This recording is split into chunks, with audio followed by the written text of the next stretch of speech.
ஈரோடு கிழக்கு இடைத்தேர்தலில் வந்து பார்த்தீங்கன்னா 16% வாக்கு வாங்கியிருக்கு நாம் தமிழர் கட்சின்னு போட எந்த ஊடகங்களுக்கும் துணிவில்லை. டெபாசிட் வாங்கலன்னு போடுறாங்க. ஸோ இந்த நாம் தமிழர் கட்சியுடைய எல்லா விதமான டிராபேக்ஸையும் குறைகளை மட்டுமே எடுத்து சொல்லணும் அப்படிங்கிறது திமுகவோட அஜெண்டா. இந்திய நாட்டு பிரதமரை காலையில் அப்பாவும் மாலையில் மகனும் மாறி மாறி சந்திக்கலாம். அதுல எந்த விதமான இதுவும் கிடையாது. இப்போ ரைடு போயிட்டு இருக்கு. இப்போ அடுத்து யார் யார் சந்திப்பாங்கன்னு நம்ம பார்ப்போம். எப்படியும் இன்னும் 2 நாளுக்குள்ள ஒரு பெரிய திமுக படையெடுப்பு டெல்லியை நோக்கி இருக்கும். அதுல எந்த மாற்று கருத்தும் கிடையாது. கருத்துக்களுக்கான ஒரு இடம், உங்களுடைய எல்லாருடைய கருத்துக்களும் அங்கே பதிவுப்படணும். எது சரியோ அதுதான் வென்றெடுக்கும். நாங்கள் வந்து ஒருத்தருக்கு ஒருத்தர் சந்திச்சுக்கவே கூடாதுன்னா அப்போ நீங்கள் எப்படி கருத்தை பரிமாறி. ஆனால் உதயநிதி அண்ணாமலை எல்லாம் ஒரே இடத்துல அமர்ந்து திரையரங்குல இருந்த புகைப்படங்கள் எல்லாம் வெளியில வந்தது. ஆனாலும் அதெல்லாம் யாரும் விமர்சிக்கல. கொலைகள் ஒரே 30 நாள் தான், ஒரு மாசத்துல 37 கொலை, ஒரு விவாதம் கிடையாது. இதுவே அதிமுக ஆட்சியா இருந்தா இன்னும் தலையா நின்று இருக்கும் ஊடகங்கள். தமிழ் உறவுகள் அனைவருக்கும் வணக்கம். தற்போது நம்மோட புதுச்சேரி கிழக்கு மாநில செயலாளர் சகோதரர் வேலவன் அவர்கள் நம்மோட இருக்காரு. சகோதரர்கிட்ட நம்ம நிறைய கேள்விகள் நம்ம கேட்க போறோம். வணக்கம் சகோதரர். வணக்கம். எப்படி இருக்கீங்க? சிறப்பு. சரிங்க. இப்போ நிர்மலா சீதாராமன் அவர்களும் அண்ணன் சீமான் அவர்களும் சந்தித்ததா செய்திகள் வந்து வெளியில வந்துட்டு இருக்கு. குறிப்பா இது சம்பந்தமா அண்ணன் சீமான் அண்ணன் கிட்ட கேட்கும் போது நான் சந்திக்கவே இல்லைன்னு பேசியிருக்காரு. ஆனா திமுக கட்சியை சார்ந்தவர்கள் எல்லாம், திமுகவுக்கு ஆதரவா பேசக்கூடியவர்கள் எல்லாம் சீமான் சந்தித்தார்னு ஒரு பொய்யான பிரச்சாரத்தை மேற்கொண்டு வராங்க. இதை எப்படி நீங்க பாக்குறீங்க? உண்மையாவே சீமான் அவர்கள் நிர்மலா சீதாராமனை சந்திச்சாரா? இல்ல, இதுல வந்து அண்ணன் வந்து இப்போ உங்களுக்கே தெரியும், நிகழ்ச்சி ஒண்ணுல அந்த தேதியிலே வெளியே இருக்காங்க. அந்த நேரத்துல இருந்து அவங்க வந்து அவங்கள சந்திச்சிருக்கிறதுக்கு வாய்ப்பே இல்லை. அந்த சூழ்நிலையிலையும் இப்படி ஒரு பொய் பரப்பப்படுது அப்படின்னாலே நாம் தமிழர் கட்சியின் மீது இருக்கக்கூடிய வன்மத்தை தவிர வேற எதையுமே இது வெளிக்காட்டலை. ஒண்ணுதான், தனித்துவமான ஒரே சக்தியா அண்ணன் சீமான் நிற்கிறது எல்லாருடைய கண்களையும் உறுத்துது. அதுதான் இதுல வெளிப்படுற ஒரே ஒரு அரசியல் காழ்ப்புணர்ச்சி. வேற எந்த தேவையோ ஒரு அவசியமோ அவங்களுக்கு இல்லை. இல்ல, சீமான் அவர்கள் சந்திக்கலன்னு சொல்றாப்புல, சந்திக்கலன்னு சொன்ன பிறகும் கூட அவர் மேல அதிகமான விமர்சனங்கள் வைக்கிறார். அவர் பாஜகவுடைய ஆளு சந்திச்சிருப்பாருன்னு சொல்றாங்க. அததான் தெளிவா சொல்றோமே. நாம் அண்ணன் தனிப்பட்ட முறையில அரசியலை வந்து வேற ஒரு திசைக்கு மாத்திர, இது வரைக்கும் இருந்த இந்த சித்தாந்த அரசியலையே 50 ஆண்டு கால திராவிட அரசியல் சித்தாந்தத்தையே தவிடுபொடியாக்கி தனி ஒரு மனிதனா அரசியலையே முழுமையா மாத்துறது இவங்களால ஏத்துக்கவும் முடியல, சகிச்சுக்கவும் முடியல. இதுதான் முழுமையான காழ்ப்புணர்ச்சி. அது அவங்களுக்கு, அரசியல் கட்சிகளுக்கு, ஒரு திமுக இந்த திராவிட கட்சிகளுக்கு இருக்கிற முழுமையான காழ்ப்புணர்ச்சி தான் இது. அதுவும் இந்த திராவிட சித்தாந்தம் அப்படிங்கிற ஒரே காரணத்துக்காக விஜயே மறுக்கிற அண்ணா கிட்ட போயிட்டு நீங்க அனைத்துலக அரசியல பேசுறவர்கிட்ட போயிட்டு இந்திய தேசியத்துக்குள்ள தமிழ் தேசியத்தை கரைச்சிருவாருன்னு எதிர்பார்க்கறது வந்து முற்றிலும் புறம்பானது. அவருடைய தனித்துவத்தை அழிக்கிறதுக்காக இவங்க எடுக்கிற ஒரு முயற்சி. ஊடகங்கள் பரப்புறாங்க. முக்கியமா சீமான் அவர்கள் நிறைய நல்ல விஷயத்த பேசுறாரு, அதை பத்தி எல்லாம் பேச மாட்டாங்க. ஆனா ஒரு பொய்யான தகவலை மக்கள் கிட்ட அதிகமா கடத்துறாங்க. ஏன் அப்படி கடத்துறாங்க? இல்ல, நீங்க அதுல தெளிவா உத்து நோக்க வேண்டியது என்னன்னா, ஈரோடு கிழக்கு இடைத்தேர்தலில் வந்து பாத்தீங்கன்னா 16% வாக்கு வாங்கியிருக்கு நாம் தமிழர் கட்சின்னு போட எந்த ஊடகங்களுக்கும் துணிவில்லை. டெபாசிட் வாங்கலன்னு போடுறாங்க. ஸோ இந்த நாம் தமிழர் கட்சியுடைய எல்லா விதமான டிராபேக்ஸையும் குறைகளை மட்டுமே எடுத்து சொல்லணும் அப்படிங்கிறது திமுகவோட அஜெண்டா. அதனுடைய கைகூலிகளாக இந்த ஊடகங்கள் செயல்படுறதை தவிர இந்த மாதிரி சமூக ஊடகங்களும் நம்மளை மாதிரி கொஞ்சம் ஆதரவாளர்களும் தான் அண்ணனுடைய கருத்துக்களை சரியானதை கொண்டு போய் சேர்க்குறாங்க. இந்திய காலகட்டத்துக்கு இந்த சமூக ஊடகங்கள் கூட இல்லைன்னா இருட்டடிப்பு செய்யப்படுவார் சீமான்றது. அதே போல வந்து நிர்மலா சீதாராமன் அவர்கள் ஸ்டாலின் சந்திச்சா எதுவும் பேச மாட்டாங்க, திருமாவளவன் சந்திச்சா எதுவும் பேச மாட்டாங்க. ஒரு பொய்யான செய்தி வரும்போது கூட சீமான் அண்ணன் மேல இவ்வளவு விமர்சனத்தை வைக்கிறதுக்கான காரணம் என்ன?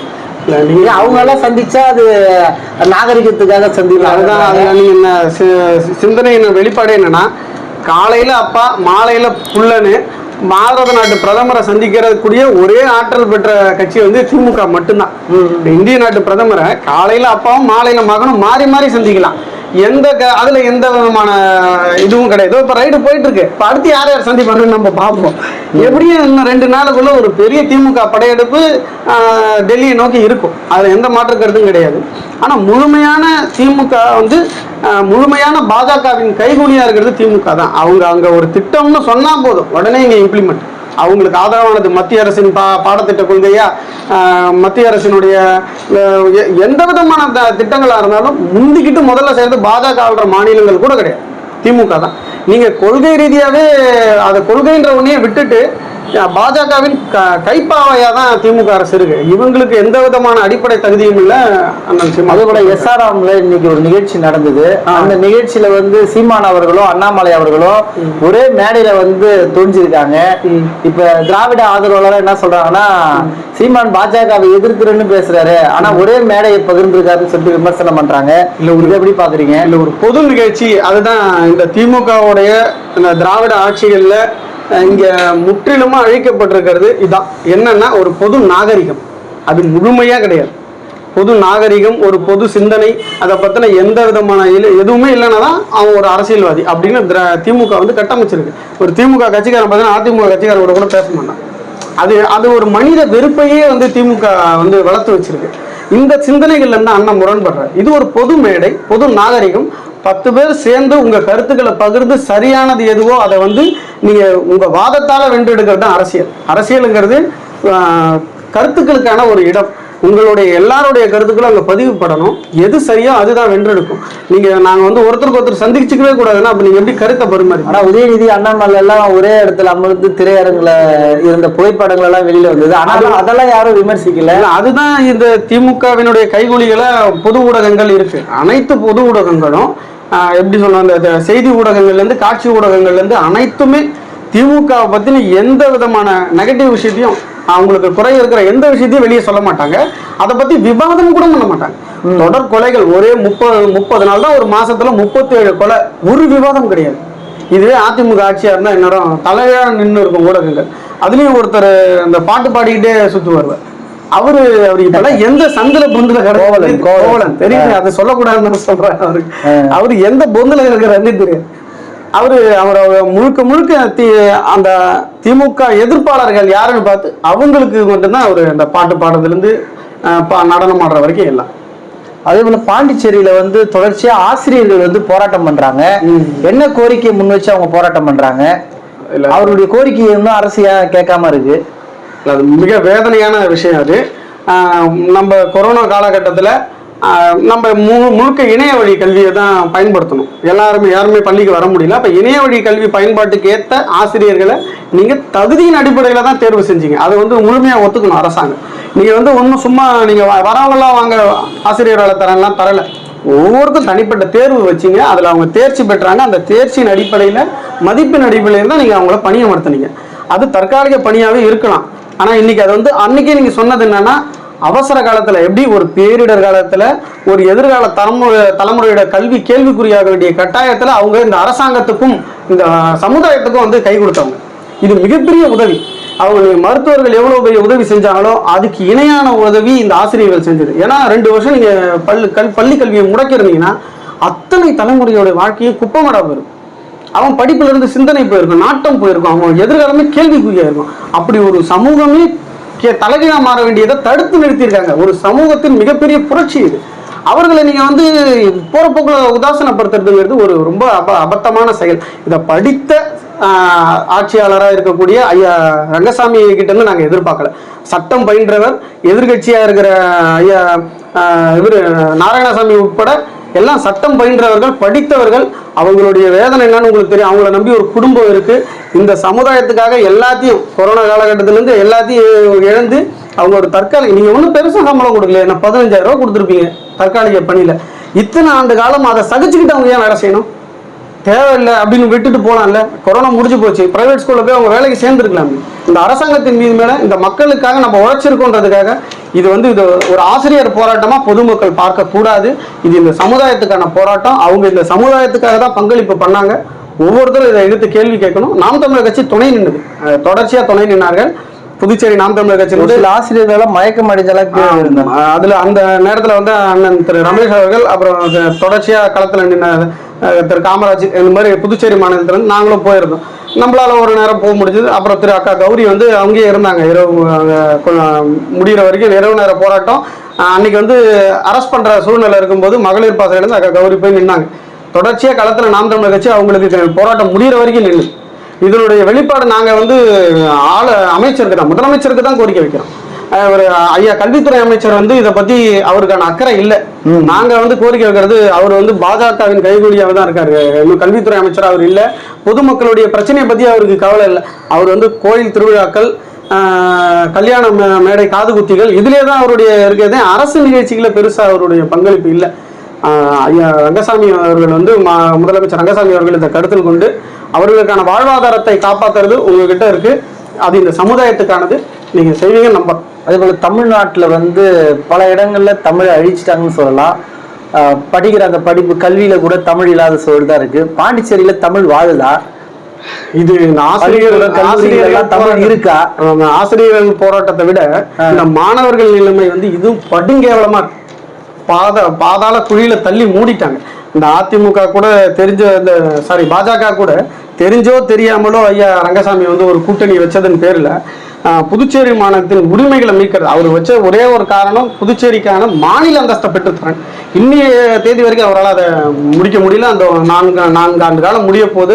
அடுத்த ஆட்சி எலெக்ஷனே வரப்போகுது, தேர்தலை சந்திக்க போறாங்க. இன்னைய நேரம் வரைக்கும் பாஜக வந்து அதுக்கு எந்த விதமான ஒத்துழைப்பும் தரலை. இதே சூழ்நிலையில எதிர்கட்சியா இருக்கக்கூடிய எந்த கட்சிகளும் இதுக்கான பெரிய முன்னெடுப்பெல்லாம் எடுக்கல. திமுக உட்பட, அதிமுக உட்பட, காங்கிரஸ் உட்பட மாநில சுயாட்சியை பத்தின பிரச்சனைகளை பெருசா எதுவுமே அவங்க கடந்துதான் போறாங்க. இதுல என்ன அங்க இடிக்குது அப்படின்னா, இந்த மாநில சுயாட்சியில தான் வந்து பள்ளி கல்வித்துறை வந்து மிகப்பெரிய பாதிப்புக்குள்ளாகும். அது என்ன பார்த்தீங்கன்னா, ஒரு எஜுகேஷன் பாலிசி நம்ம ஒரு ஸ்டேட் கவர்மெண்ட்டை பொறுத்த வரைக்கும் அவங்களுடைய அச்சாணியே அந்த எதிர்கால தலைமுறை பிள்ளைகள் தான். அவங்களுக்கு நீங்க இந்த தலைமுறைக்கான கல்வியை நம்மளுடைய பழைய வரலாறுலேருந்து தான் எடுத்து கொடுக்கணும். வரலாறு தான் படிப்பனை. அதுலேருந்து தான் நம்ம வந்து அடுத்த தலைமுறைக்கான எல்லா விதமான கோட்பாடுகளையும் எடுக்க முடியும். நம்ம என்ன தவறெல்லாம் பண்ணியிருக்கோம் அப்படின்றத பார்க்கவே முடியும். இன்னைக்கு கொடுக்குற பள்ளி கல்வியில ஒரு ஒரு ஒரு கொஷின் மட்டும் கேட்டுக்கோங்க. ஒரு வினா இருக்கு. என்ன கேட்குறாங்க அப்படின்னா,